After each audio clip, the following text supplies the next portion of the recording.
તો અમરેલીમાં સિંહણના હુમલામાં એક યુવકનું મોત થયું। આ મામલે ધારાસભ્ય હીરાભાઈ સોલંકીએ દુઃખ વ્યક્ત કર્યું।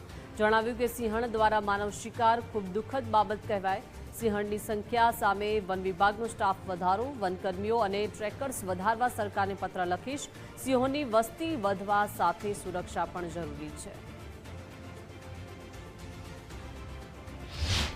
સિંહણે એક પરપ્રાંતિનું આજે સ્વીકાર કર્યો છે। બહુ દુઃખની વાત છે। ગુજરાત રાજ્ય સરકારને આજે જ એક પત્ર દ્વારા હું માંગણી પણ કરું છું, જે રીતે કે આપણે સિંહણની અને સિંહોની જે વસ્તી વધતી જાય છે એ બહુ ખુશીની વાત છે, પણ જે રીતે માનવ મૃત્યુ થઈ રહ્યા છે અને માનવનો શિકાર થઈ રહ્યો છે એ આપણા માટે બહુ દુઃખની વાત છે।